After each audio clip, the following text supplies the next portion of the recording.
Makasih. Makasih Bu Lili. Selamat siang Bapak Ibu semua.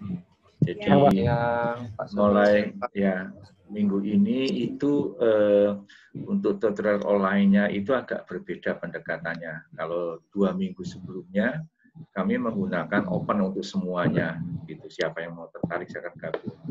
Tetapi dari minggu ini kita over pendekatannya per prodi atau departemen. Sehingga supaya nanti ada case-case tertentu yang memang hanya di departemen itu, nah kita diskusi bersama kira-kira seperti apa pendekatannya. Mungkin saya ditemani siapa nih, Pak Beni atau siapa yang Ilan ini? Pak Beni ya, Pak Beni. Halo, Pak Beni atau siapa yang Ilan ini? Pak Suno? Yo. Ini saya Pak Novi, Pak. Oh, Novi. Oke. Nah, sehingga modelnya agak berbeda Bapak Ibu. Nah, untuk yang ini ditemani juga oleh Pak Johan, nanti Pak Johan juga akan membantu untuk SEH, karena background Pak Johan tentang IT-nya pasti akan lebih sensitif di dalam mengembangkan tentang teknologinya. Gitu. Jadi mungkin nanti Pak Johan bisa bantu dari segi tools dan teknologinya, saya bisa bantu dari segi pedagoginya gitu. Nah, mungkin agak terbalik Bu Lili. Jadi sifatnya kalau dulu itu biasanya kita atau ada teman yang presentasi sharing. Jadi untuk kali ini agak terbalik. Mungkin ada pertanyaan. Nah, dari pertanyaan itulah sebetulnya kita akan bersama-sama sharing dan diskusi gitu. Begitu Bu Lili, jadi agendanya agak terbalik gitu. Oke. Sebentar ya. Kita berarti belum baru nangkap sekarang kalau istilahnya sifatnya lebih ke diskusi gitu ya Pak ya. Iya. Mungkin bisa sharing best practice seperti apa, kemudian kendala-kendala yang dihadapi di lapangan gitu ya. Iya, jadi baik secara teknologinya maupun secara pedagoginya gitu. Oke. Kalau gitu kita buka aja Pak ke teman-teman dosen ini. Mungkin satu yang mau sharing gitu ya. Ya, Bu. Seperti apa, terus kemudian kesulitannya apa gitu ya. Mau pakai topik gitu nggak sih Pak Sunu biar lebih gampang Pak? Kemarin apa ya topiknya itu ya? Saya pikir kemarin topiknya dari ILC, sebentar.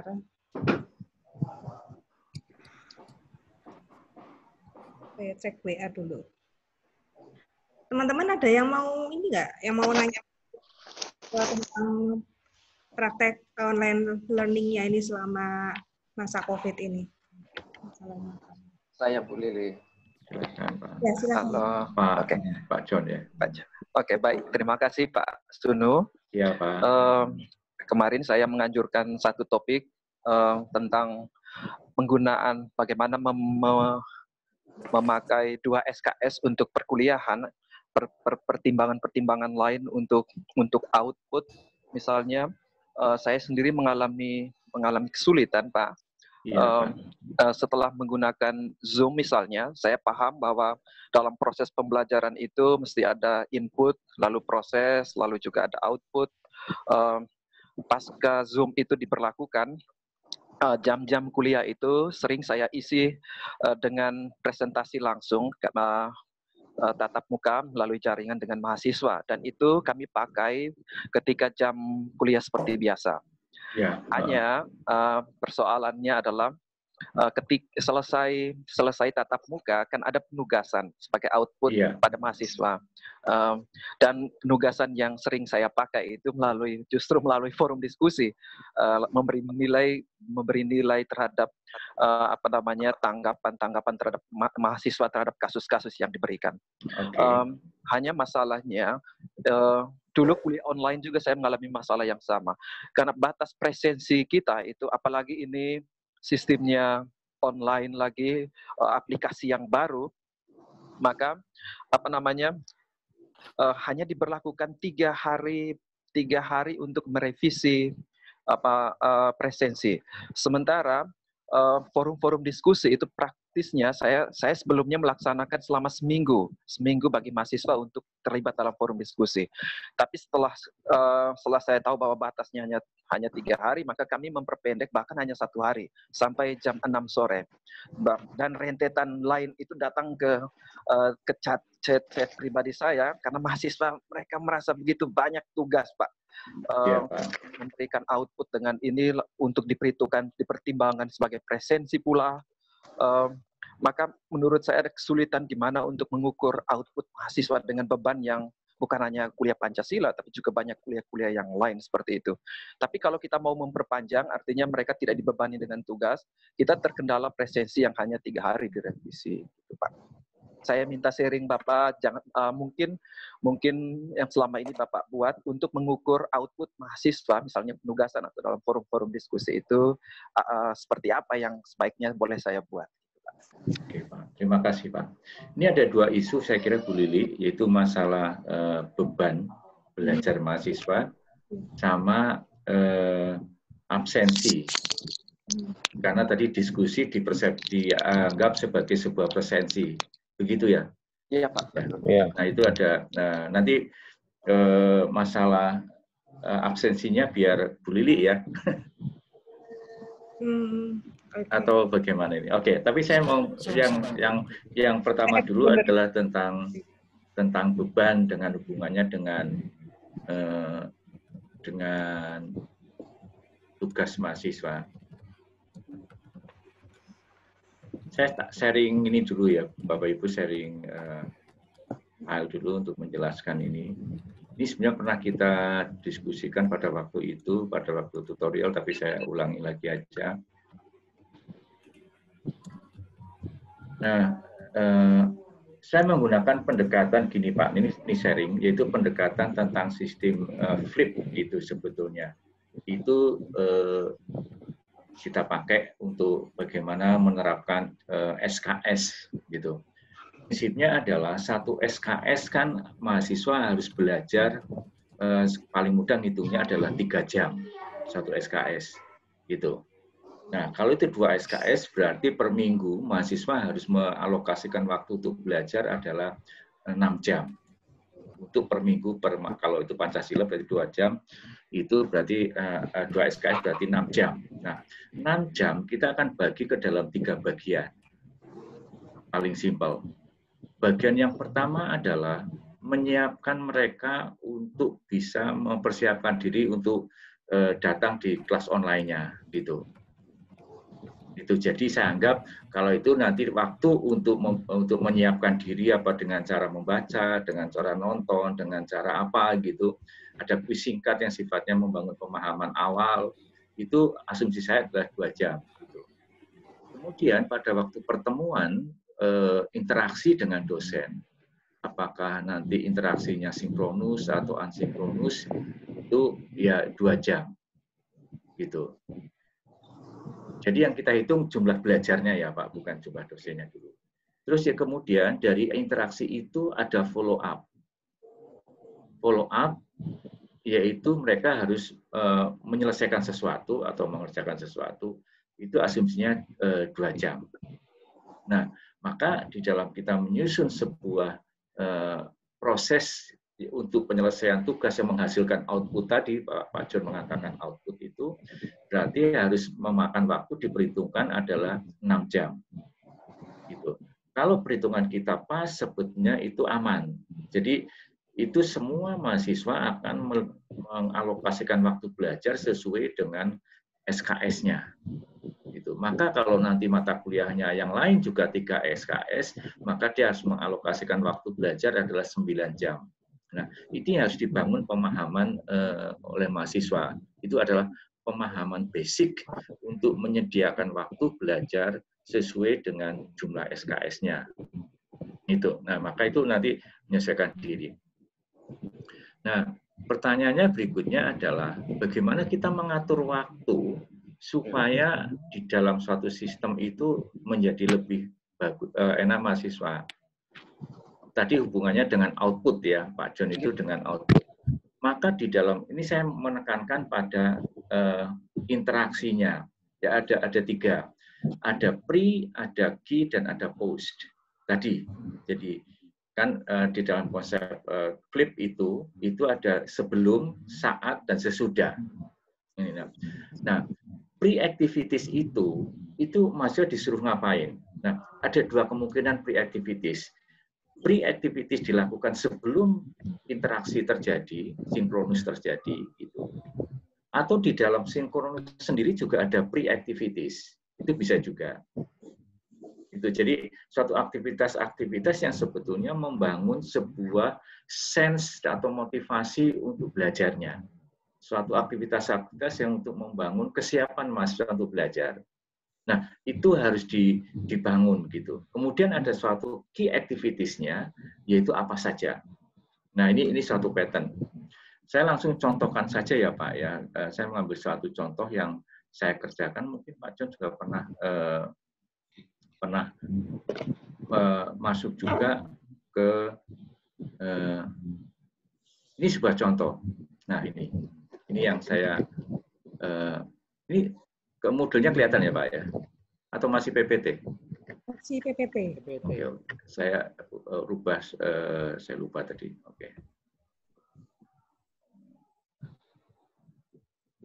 Oke, ini sekarang sudah kelihatan ya Bapak Ibu ya. Nah, ini saya terjemahkan akhirnya supaya mengukurnya pada waktu pertemuan itu saya gunakan ini pre. Saya istilahkan ada pre-meeting. Ada pre-meeting ini adalah menonton video dan mengerjakan quiz. Nah, itu adalah sebuah sebelum mereka bertemu, sebelum kita berinteraksi mereka nonton video. Gitu. Saya menggunakan Moodle. Tapi saat bertemu, itu juga ada ini. Nah, pada waktu saat interaksi yang sangat penting adalah kita menyusun menit by menit, kita mau aktivitasnya mau apa. Nah, itu. Nah, nanti postnya itu tinggal diambilkan, kalau nggak cukup, tinggal mengerjakan mana yang nggak cukup. Misalkan pada waktu itu adalah mereview strategi nggak cukup, ya sudah, itu menjadi postnya. Gitu. Atau ini saya apresiasi nggak sempat, itu menjadi postnya. Tapi bisa juga postnya kita atur juga membuat mengerjakan sesuatu yang penugasan. Ini adalah contohnya. Nah, dengan cara ini akan sangat membantu sih menurut saya mengatur tentang timeline dan memperkirakan waktu yang dibutuhkan oleh mahasiswa untuk belajar. Sebetulnya kalau waktu belajarnya sesuai dengan jumlah SKS, itu menurut saya oke, asalkan mahasiswa tidak mengambil SKS yang terlalu besar. Kalau masih 20 jam, 20 SKS per minggu, maka dia akan menghabiskan waktu kurang lebih itu sekitar kalau 60 jam, ya mungkin tidak semuanya 60 jam, tapi saya sekitar 50 jam itu masih oke. Gitu. Tapi kalau dia ngambilnya 24, itu yang akhirnya menjadi nggak masuk akal. Dia akan terbeban terlalu berat gitu. Nah, yang sangat penting kita sebagai dosen adalah mendesain aktivitas dan tentunya materi di dalamnya itu sesuai dengan waktu yang diperkirakan. Ini yang penting. Jadi untuk mengerjakan aktivitas ini, mahasiswa kira-kira perlu waktu berapa lama untuk menyelesaikan. Ini yang menurut saya sangat penting Nah, maka di dalam misalkan tadi ya forum diskusi gitu, maka di dalam diskusi ini itu juga ada diskusi dengan kesepakatan video. Jadi misalkan ya sudah memang diskusinya pada waktu itu kita pakai, nah di sini langsung mereka posting diskusi adalah di sini.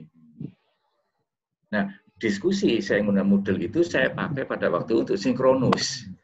Jadi bukan post, tapi saat mahasiswa bekerja kita berinteraksi. Jadi mereka bekerja secara individu dulu pakai Moodle, jadi nggak perlu pakai Zoom. Nah mereka posting itu, nanti bisa komentari. Dan gitu Pak. Jadi ini strategi menyusun aktivitas baik untuk sinkronus maupun asinkronus itu menjadi sangat penting itu. Terutama di sinkronusnya gitu. Begitu Pak, kurang lebih Pak John. Oke. Terima kasih Pak Suno. sekarang masalah presensi. Tadi disebutkan bahwa presensi itu diberi waktu seminggu gitu ya. 3 hari, Pak. Oh, 3 hari. Nah, Revisi. mungkin saya agak diperjelas dulu, Bu. Mungkin dari Bu Lili ya ini ya. Yang kira-kira 3 hari itu yang dimaksud apa ya, Pak Bu Lili ya? Batas Saya revisi ya. tidak tahu. Pak John mungkin bisa dijelaskan karena saya sih tidak ada masalah dengan Untuk batas suara cukup kedengaran nggak? Itu cuma deadline dari HCM, mereka maksimum 3 hari untuk pengambilan itu. Jadi kalau hari H, ya. saya pakai cat aja ya. Kalau memang ini jelek. Iya, kelihatannya headphone-nya Pak Johan itu nggak terlalu ada gangguan kesek-kesek. Bukan headsetnya udah diganti berapa kali, kayaknya notebooknya Pak. Oh ya itu Pak mungkin. Gimana Pak? Pak Johan, silakan Pak Johan. Ini policy nih berarti pendekatannya, bukan masalah method ini. Jadi bagaimana? Oh, Pak Johan. Bisa dilihat di grup chat. Saya balas di grup chat ya. Ya, oke.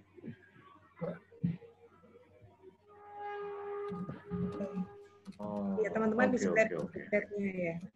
Jadi gimana? Jadi ada dua ini sih. Jadi secara HCM itu hanya membatasi 3 hari di dalam aspek dia mengumpulkan tugas gitu ya Pak John ya. Ya. Karena itu dihitung sebagai presensi ya. Presensinya mahasiswa Pak. Presensinya mahasiswa. Oh oke. Kalau mau memberikan presensi ke mahasiswa kan bisa juga lewat diskusi kan. Iya betul. Misalnya di forum seperti itu. Iya. Mungkin kalau yang selama ini forumnya bisa dibuka selama 1 minggu, tetapi dengan aturan yang baru ini jadi hanya bisa 3 hari gitu. Lewat dari itu sudah tidak bisa. Jadi tidak harus dipercepat. Nah, kalau tadi masukan dari Pak Johan itu barusan bisa tugasnya bisa diberikan 1 minggu sebelumnya gitu ya. Betul.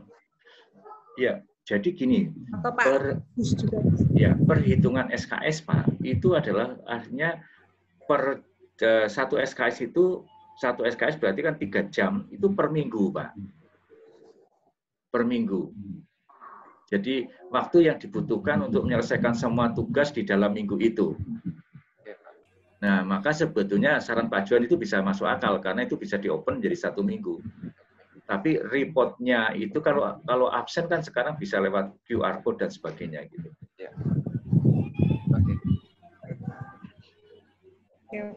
Ya, terima kasih. Pak, kita balik ke pertanyaan yang dikumpulkan dari form ya. Jadi tadi barusan Bu Novi kirimkan ke saya. Kemarin itu yang ditanyakan oleh DLB adalah Bapak Ibu dosen, bagaimana sih membuat diskusi online itu lebih interaktif dan berkualitas gitu ya. Misalnya pakai forum. Kalau ini saya juga mengalami hal yang sama sih Pak. Maksudnya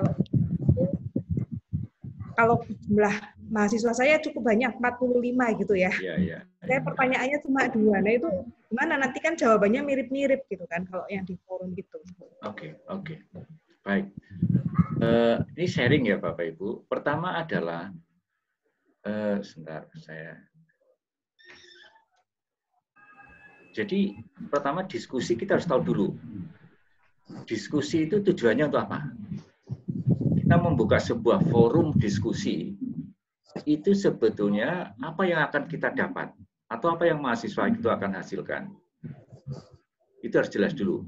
Maka diskusi secara umum batasannya adalah mempersilahkan partisipan itu untuk bersama-sama membangun dan memberikan kontribusi supaya terjadinya satu kemungkinan construct knowledge, suatu pengetahuan yang dibangun bersama-sama. Pengetahuan itu bisa berupa sebuah deskripsi, bisa berupa sebuah batasan atau sebuah penjelasan dan sebagainya. Tapi semuanya memberikan suatu kontribusi kepada sebuah ide, gagasan atau penjelasan. Construct knowledge itu diskusi. Nah, kalau tujuannya itu, maka yang diukur apanya? Itu harus jelas dulu kan. Berarti kan setiap mahasiswa harus memberikan sebuah penjelasan ataukah memberikan kontribusi terhadap ide. Nah, maka yang diukur adalah kontribusi idenya. Itu. Jadi itu kita harus jelas dulu tentang maksud diskusi dan apa yang akan kita ukur dari diskusi itu. Nah, itu satu poin. Poin yang kedua, kita harus tahu dari survei kami ini belum ke S1 di S2 dan saya kira juga hampir sama di S2, ternyata motivasi belajar mahasiswa itu lebih banyak motivasi ekstrinsik. Artinya apa? Dia mengerjakan sesuatu karena akan ada imbalan, karena disuruh, karena dapat reward, dapat nilai dan sebagainya. Jadi dia mengerjakan sesuatu karena ada motif yang lain. Nah, ini harus kita pegang. Nah, maka ini kita harus kenal. Maka ketika mahasiswa mengerjakan sesuatu, pasti ada motifnya. Tanpa nggak ada motif, misalkan motif supaya dinilai dengan baik, supaya dihargai. Nah, maka kita harus menciptakan suatu penghargaan yang bisa mereka kenali. Nah, saya menggunakan strategi adalah dengan cara rating. Jadi dengan cara rating. Kalau saya sharing lagi model saya. Nah, ini. Jadi pada waktu itu saya minta mahasiswa suruh menjelaskan istilah-istilah. Gitu. Jadi istilah gitu. Nah, saya buatkan rating. Kalau ratingnya 1, dia hanya menjelaskan istilah berdasarkan narasumber. Jadi mahasiswa hanya nonton video, terus di narasumber itu menyebutkan istilah-istilah, karena istilah itu penting di situ. Nah, maka kalau dia hanya menjelaskan mengatakan kembali apa yang dikatakan narasumber, ratingnya 1. Kalau dia menjelaskan berdasarkan narasumber disertai paragraf itu dengan penjelasan tambahan, ratingnya 2. Sampai rating yang tertinggi adalah dia menjelaskan kata-kata sendiri berdasarkan ini. Disediakan satu sumber, dia menambah sumber sendiri. Nah, itu ratingnya tertinggi. Nah, contoh yang lain di dalam rating adalah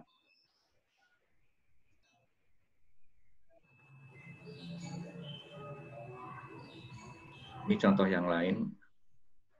Nah, ini minggu berikutnya rating. Jadi dia ada dia harus diberikan bacaan-bacaan, ini daftar bacaannya. Mereka harus membaca dulu sebelum kuliah dimulai. Nah, dari bacaan itu ada penjelasan, ada pertanyaan ini. Nah, prosesnya apa? Nah, kemudian mereka di-ratingnya dengan cara ini. Yang rating paling rendah itu menjelaskan dengan kata-kata kalimat yang diambil dari bacaan langsung. Nah, ini anak kan senang copy paste ini. Kalau dari Google ya copy paste, dari yang dibaca copy paste itu. Nah, kalau dia hanya perilakunya copy paste, itu ratingnya 1. Dan yang tertinggi dia menjelaskan dengan kata sendiri, ya dengan bacaan yang disediakan dan ada pendapat, argumen. Dampak positif dan negatifnya. Dia memberi argumen sendiri tambahan, maka ratingnya tertinggi. Nah, di sini akhirnya membuat mahasiswa terpacu untuk ratingnya. Maka kan ini kerjanya kelompok, tapi setiap mahasiswa harus membaca 1. Maka saya sediakan ruangan di diskusi itu khusus kelompok 3. Khusus kelompok. Nah, semua mahasiswa yang kelompok 3 dia harus posting di sini sesuai dengan bacaannya. Nah, ini dia penjelasannya apa? Oh, ini begini berarti ratingnya 4 sudah. Dan kita menilainya nggak terlalu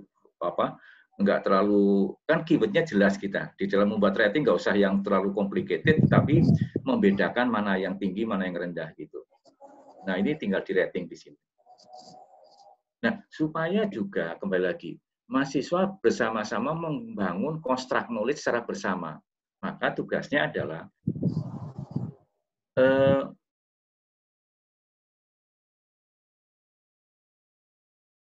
sudah dijelaskan temannya. Gitu. Jadi itu construct knowledge. Nah, ini dengan adanya rating ini, Bapak Ibu, saya perhatikan penjelasannya mereka menjadi lebih lebar gitu, lebih panjang gitu. Ditantang untuk tidak hanya setuju, tidak setuju gitu dong. Gitu. Jadi lebih apa ya? Lebih elaboratif lah gitu.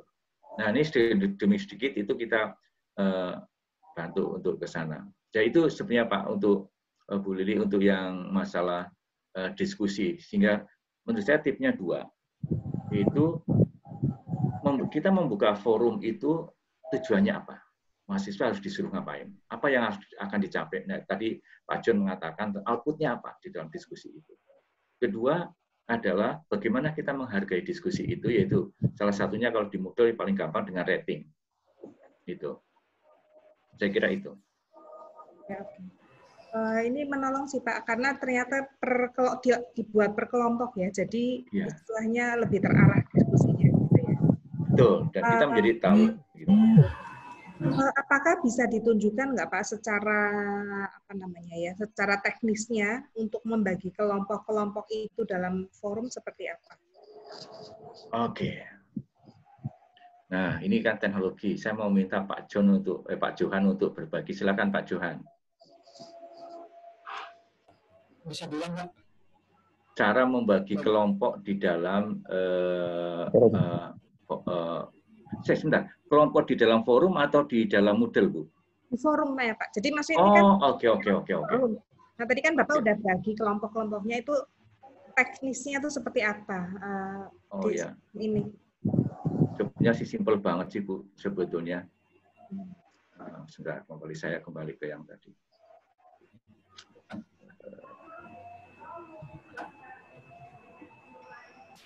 Ini ya. Jadi membuatnya seperti membuat forum biasa, Bu. Saya harus create activities.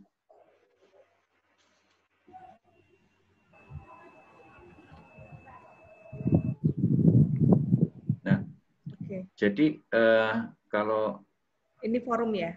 Ini forum kan, Bu. Ini perintahnya kan perintah umumnya di sini. Iya. Itu toh sudah. Ini saving gitu. Nah, ini. Nah, di dalam itu kan kemudian, saya tak untuk membuat kelompok di sini aja, Bu Lili. Add new discussion. Iya, add new discussion itu saya tapi kelompok 1, kelompok 2 gitu aja. Oke. Jadi kita sudah tentukan gitulah ya. Kita sudah tentukan. Mana nanti maka dia harus kasih komentar, kasih tanggapan itu di kelompok itu. Oke, Pak. Dan itu sangat membantu kok, Bu Lili. Jadi dengan pengelompokan itu mahasiswa ya sudah tinggal masuk ke kelompoknya masing-masing gitu. Nah kayak di sini tuh. Bahkan ini kelompok 1 sampai 9 gitu. Oke. Kemudian Pak, ini tadi ada yang tanya juga, bagaimana menyajikan traffic interaksi? Oke. Baik. Traffic interaksi. Jadi kita grid-nya di sini, terus ini akan muncul ini. Kalau enggak mungkin ke partisipan, kemudian di sini ada enggak? Enggak muncul ya. Kelas, oke. Sebentar, Bu. Nah, ini di sini, Bu. Jadi klik kelas gini tadi. Terus more. Nah, terus dari situ kita apa yang mau kita minta? Activity report. Itu klik. Nah, itu akan muncul di sini.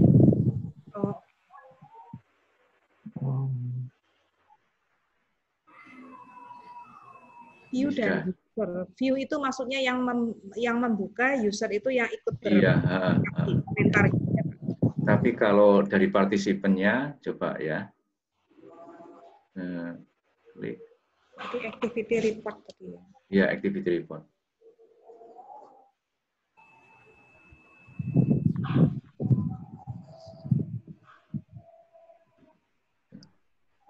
Ini peranannya.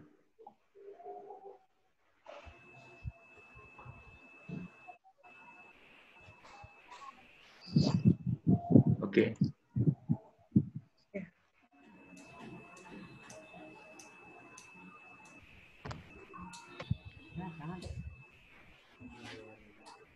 Ya, oke Kak. Terima kasih. Ya, silakan ada. Ada yang mau menanyakan lagi? Ya, tanya Bu Lili. Ya, Kak Ranto silakan. Ya, berkenaan dengan yang sebelumnya dibahas Pak Suno tadi untuk diskusi forum Pak Suno. Iya Pak. Ya, apakah rating tadi itu berkorelasi dengan reward atau nilai atau enggak? Ini kadang-kadang agak tergantung mentalitas mahasiswa juga. Kalau misalnya rating yang dibuat ternyata tidak berkorelasi, berdampak pada penambahan nilai atau reward yang diterima, kadang-kadang juga iya Pak, terlalu ngefek. Iya. Gimana Pak Suno? Jadi gini Pak, sebetulnya itu kembali lagi, sebagian besar mahasiswa kita masih motivasinya ekstrinsik ya, dia belajar karena ingin mendapatkan reward gitu. Kalau nggak ada rewardnya nggak belajar gitu. Itu ya harus kita akui masih seperti itu. Nah, maka reward itu kan kita punya, dosen mempunyai hak Pak untuk membagi apa yang mau kita hargai. Nah, di dalam online learning itu salah satu yang sangat penting untuk dihargai adalah participation. Partisipasi. Contoh kalau di IBM itu ada policy kelas partisipasi dihargai 10% gitu. Oh. Nah, maka dosen juga bisa menetapkan sebenarnya kita akan menghargai partisipasi itu berapa banyak gitu. Untuk model online yang seperti ini saya kira 10% terlalu kecil ke depannya. Jadi mungkin bisa ditambah menjadi 15% begitu. Sehingga itu menjadi, nah, maka jadi kayak diskusi itu kita ambil adalah 15%-nya Pak. Gitu. Jadi kalau dia selalu mendapatkan rating 5 ya berarti di dalam diskusi itu dia akan di dalam kelas partisipasinya akan full mark 5 gitu. Itu lebih simpel sih Pak menurut saya. Ya. Gitu. Ya, ya, saya kira itu bagus. Ya. Untuk RPS ke depan ini Pak Johan, Bu Hartati, Bu Lili mungkin perlu di ini Bu ya. Iya. Kalau ada reward yang jelas untuk mereka dari kontribusi dan ada skalanya 1 sampai 5 misalnya, itu juga jelas. Terima kasih Pak Suno. Lebih mudah Pak. Mancing ya. Mahasiswa lebih aktif ya. Betul, betul ya. Oke, silakan Bapak Ibu. Nggak harus yang dari FEH ya. Ini ada juga rumahnya Bu Tina. Yuli tadi satu. Monggo. Kak Rojo.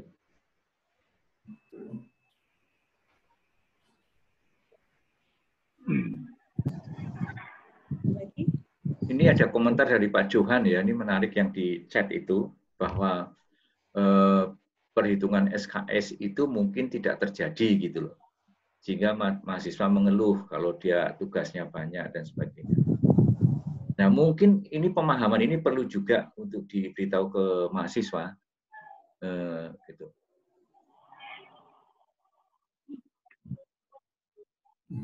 Mahasiswa Pak Johan juga menyinggung masalah assignment.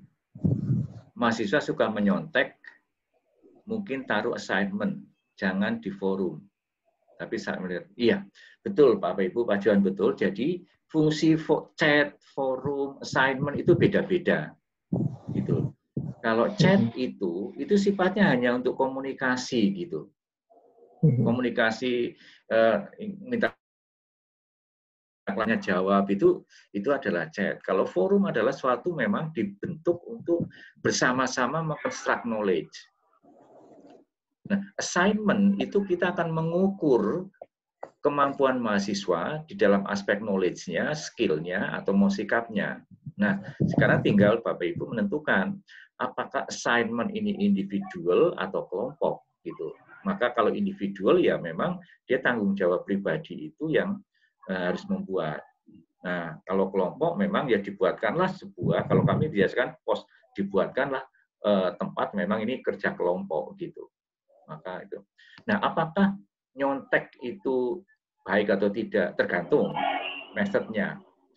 Kadang-kadang saya buat memang sengaja nyontek.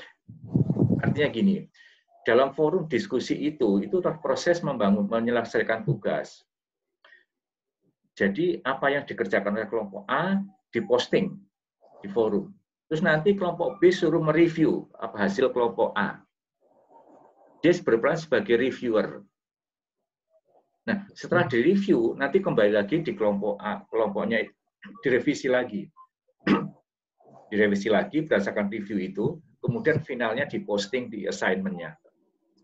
Jadi bisa juga sebetulnya memang budaya saling mengintip itu dibuka sekalian, karena dalam dunia real juga kita saling mendapatkan inspirasi dari apa yang dikerjakan orang lain gitu. Tetapi hasil akhirnya tetap di dalam assignment yang diukur adalah hasil akhir tentang kemampuan mereka. Gitu. Ada sebuah, ini saya sedang mempelajari lebih dalam tentang sebuah teori di online learning, yaitu dengan namanya communities of inquiry gitu framework. Mereka menyarankan malah justru social presence itu menjadi penting. Social presence artinya bahwa seseorang masuk ke dalam suatu komunitas belajar, yaitu lewat e-learn ini, masing-masing memberikan kontribusi terbentuknya sebuah knowledge dan skill gitu. Karena konsep mereka berdasarkan konsep bahwa learning itu adalah sosial gitu. Itu di situ. Tergantung dari apa yang mau diukur lah yang penting. Kita kalau mengukur itu kemampuan individu, ya pasti tugas individu. Kalau mau mengukur tentang kemampuan berkolaborasi, mau tidak mau mesti tugas kelompok. Mengukur kecepatan biasanya hanya berdasarkan masuk deadline lewat ada yang Oke, ya itu kalau ketepatan waktu, apakah dengan deadline pastilah. Kalau ketepatan waktu mesti deadline, ya itu waktu yang karena diukur adalah kecepatan waktu, itu paling mudah sih. Oke.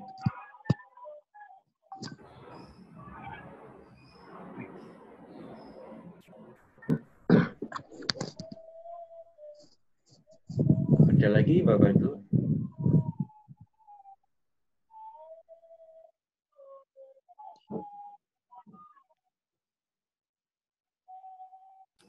Halo teman-teman, boleh saya masuk? Silakan Pak. Pak Kucoro ya, silakan Pak. Ya, saya tadi terpikir dari sejak mendengarkan Pak Sunu tadi saya berpikir juga mengenai masalah teman-teman yang bertanya bagaimana caranya anak-anak itu aktif ya. Saya pengalaman bahwa ini pengalaman di universitas lain juga, pada awal-awal online itu mahasiswa itu aktif, tapi terus kemudian sesudah mereka terbiasa, mereka itu malah cuek gitu ya. Oh begitu ya. Oke. Memang saya menggunakan metode untuk absensi itu 2 kali. Oh, okay. Jadi pertama kali saya minta mereka itu absen, tapi kemudian biasanya pada saat terakhir saya akan minta mereka membuat esai singkat aja atau menjawab semacam kuis gitu, dan mereka harus menyerahkan itu sebagai penutup gitu ya. Nah jadi saya absensi akan 2. Jadi absensi mereka mengatakan selamat pagi, dan absensi kemudian dalam bentuk paper singkat itu. Yeah. Dari situ saya tahu bahwa mereka tidak menghilang begitu semasa online.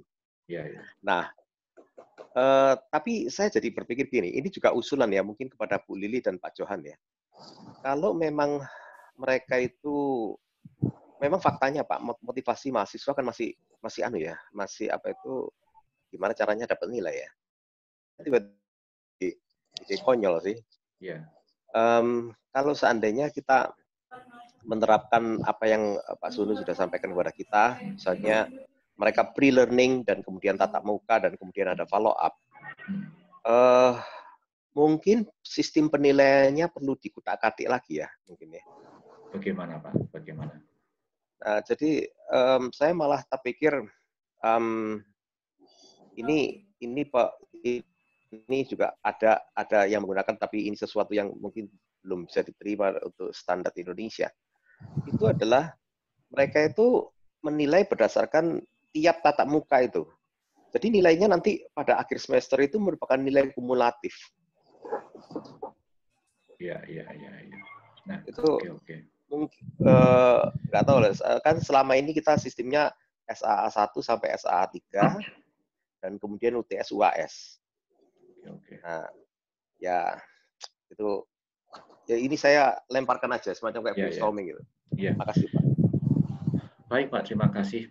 Saya akan merespon ini dari sudut pandang tentang sistem menilai ya Pak ya. Menilai adalah suatu sebetulnya dalam bahasa Indonesia lebih clear itu adalah menghargai, karena nilai adalah value. Artinya menilai itu sebenarnya memberikan penghargaan pada sesuatu gitu. Nah, maka pertanyaan berikutnya adalah apa yang mau kita hargai? Apa yang harus kita nilai? Aspek apa yang harus kita nilai? Itu harus diambil dari indikator-indikator tentang ketercapaian outcome, gitu. Jadi sebenarnya di dalam menilai kita nggak boleh di tengah-tengah nggak boleh siksak, gitu. Tergoda, oh ini perlu dinilai, ini tidak perlu dinilai. Kita harus sangat strict pada apa yang perlu dihargai dari mahasiswa. Karena capaian mengatakan seperti itu. Misalkan, kalau kita mau menilai kemampuan mahasiswa untuk kolaborasi, maka indikatornya bisa diciptakan dua, yaitu apakah ada suatu kesepakatan goal, apa yang mau dicapai. Yang kedua, apakah terjadi suatu interdependency. Nah, goal statement yang disepakati sama interdependency menjadi suatu indikator yang penting di dalam kolaborasi. Maka di dalam proses yang nilainya dua itu, jangan nanti siksa kemana-mana gitu. Jadi kita harus tetap fokus pada indikator ketercapaian. Itu yang satu prinsipnya. Kedua, kapan kita menilai? Kapan kita menilai? Nah, menilainya adalah tergantung dengan apa yang akan kita nilai. Tadi diusulkan Pak Kuncoro, setiap saat aja dinilai gitu. Dihitung nanti. Nah, kalau kita mau menilai partisipasi, itu sangat menarik gitu. Jadi, apakah setiap saat dia berpartisipasi enggak? Gitu. Maka kalau dengan dihitung nanti dengan lewat forum misalkan, apakah setiap saat dia berpartisipasi dapat rating enggak gitu. Itu simple. Sehingga itu otomatis akan dinilai di akumulasinya. Kalau yang akan kita nilai adalah misalkan kemampuan dia presentasi, ya saat itu dia presentasi itu akan sangat menarik untuk dinilai. Jadi itu kapannya. Tapi kalau kita mau menilai tentang pengetahuan yang dia pahami, ya kemungkinan itu di end of week itu bisa juga di akhir itu. Sehingga setelah akumulasi, setelah dia belajar ini dia paham nggak? Itu bisa dengan kuis, bisa dengan apa? Itu adalah penilaiannya. Nah, terus kemudian di situ ada disampaikan SAA tadi ya, Pak Kuncoro. Nah, SAA itu sebetulnya itu aslinya itu berasal dari penilaian proses, Pak, sebetulnya. Formative assessment kalau dalam bahasa teknisnya. Itu menilai saat anak itu berproses belajar. Nah, di UC itu dinamakan dengan SAA. Itu singkatannya Structured Academic Assignment. Jadi memang tugas munculnya dalam bentuk tugas itu. Nah, proses menyelesaikan tugas itulah sebenarnya terjadi suatu penilaian itu. Nah, apakah dosen boleh nggak menilai setiap minggu? Oh, boleh sekali. Silakan aja. Nanti tinggal digabungkan aja menilai partisipasinya seperti apa. Nah, tinggal gabungkan aja. Itu tinggal di clustering aja lah gitu. Oh, ini dijadikan SA1, ini dijadikan SA2 gitu. Tetapi harus kita lihat juga rancangannya. Sebentar saya sharing ini. Yang paling gampang saya sharing yang sudah ada aja. Yang ini, nah ini contoh yang di kelasnya. Yang sangat penting adalah desain pembelajaran kita. Ini, kalau di pembelajaran ini, desainernya pada waktu itu adalah sekarang adalah Bu Roma, dia mendesain bahwa terjadi ada 1 penilaian, 2 di sini, 3 di sini, 4 di sini.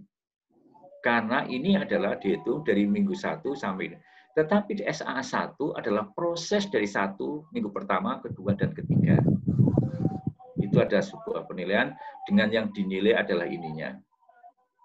Ini diberi bobot 10%. SA2 itu dari minggu ke-4 sampai minggu ke-6 diberi bobot 15%. Yang dinilai adalah ini. Nah, UTS itu malah diberi bobot hanya kecil gitu. Nah, itu yang penting desainnya ini. Pak Juan kan sudah membuat ya Pak Juan untuk para kita. Itu berdasarkan inilah sebetulnya kita penilaiannya itu.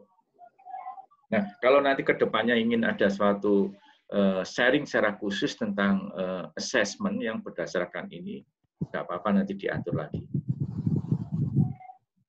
Mungkin perlu Bu Lili nanti ketika Corona sudah berakhir ini kita membuat training offline khusus tentang mendesain ini dan mendesain penilaiannya. Akan lebih enak kalau tatap muka sih. Iya betul. Nah. Kalau pas yang untuk yang assessment kita bikin RPS. Iya Pak, RPS rame-rame. Teman-teman, gitu. Ini apa itu perkiraan yang terakhir tadi malam saya dengar itu, ini kayaknya kita harus tahan sampai 1 tahun loh ini. Ya, jadi sekarang para pebisnis di Indonesia ini sudah woro-woro, mereka harus mempersiapkan keadaan ini untuk 1 tahun. Sampai akhir tahun ya Pak. Kita jangan berharap. Ya kita tunggu aja lah, kita jalani dan kita nikmati. Ya kita berdoa aja mungkin ya Bapak Ibu. Iya. Iya betul. Ya, kita manfaatkan online saja.